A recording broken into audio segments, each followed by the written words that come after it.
HIV is the human immunodeficiency virus.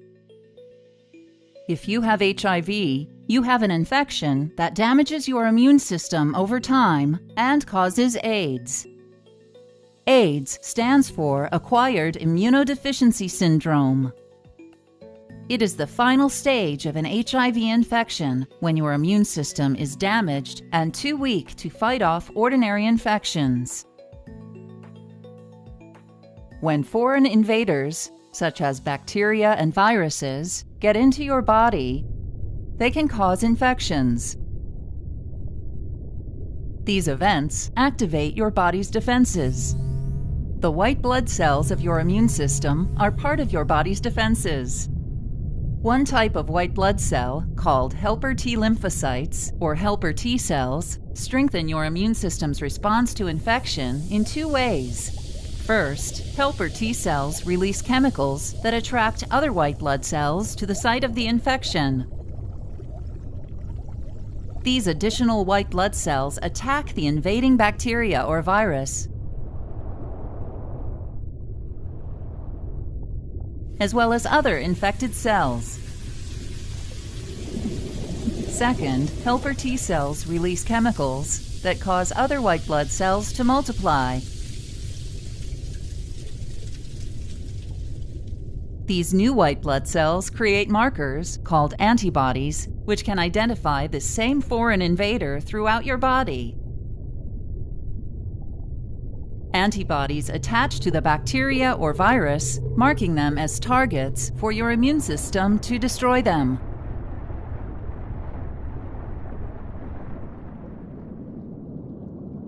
If you have HIV, it travels through your blood and other body fluids to infect and kill certain white blood cells. The virus enters helper T cells, which are the primary target.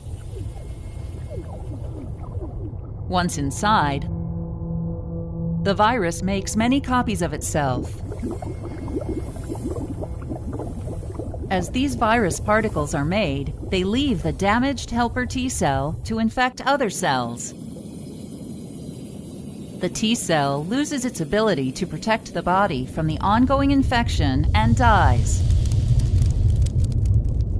In this way, HIV spreads and kills more of your helper T cells, weakening your immune system. As a result, other types of infections are able to take advantage of your body's inability to defend itself. These infections are called opportunistic infections. If you have an HIV infection and one or more opportunistic infections, you have AIDS.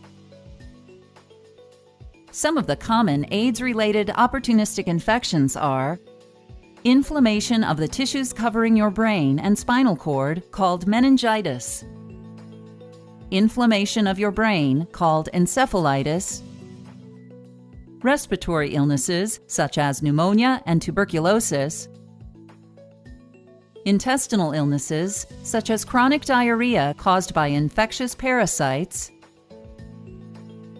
and cancers, such as Kaposi's sarcoma and non-Hodgkin lymphoma.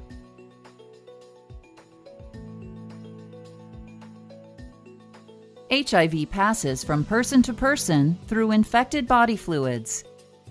HIV can enter your body during unprotected sex, while sharing drug injection needles, during your own childbirth, while breastfeeding from your mother, or from contaminated blood or blood products. Although there is no cure for HIV, drugs called antiretroviral medications can reduce the amount of HIV in your body. One class of antiretroviral medication, called entry or fusion inhibitors, disrupts the HIV infection process by preventing the virus from attaching to your cells. Other classes of antiretroviral medications include reverse transcriptase inhibitors, protease inhibitors, and integrase inhibitors.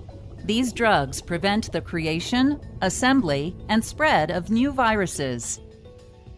Your doctor may prescribe a combination of these drug classes known as highly active antiretroviral therapy, or HAART. Antiretroviral medication doesn't completely remove HIV from your body, but slows it down enough to enable your immune system to fight infections. Regular blood tests will let your doctor know how effective your antiretroviral medication is in controlling HIV. If the number of helper T cells is high enough in your blood sample, your medication is working. Treatments for the opportunistic infections of AIDS are medications specific for each type of infection. For example, your doctor may prescribe antibiotics if you have pneumonia or tuberculosis. To avoid getting or spreading an HIV infection, know your HIV status and your partner's status by getting tested regularly.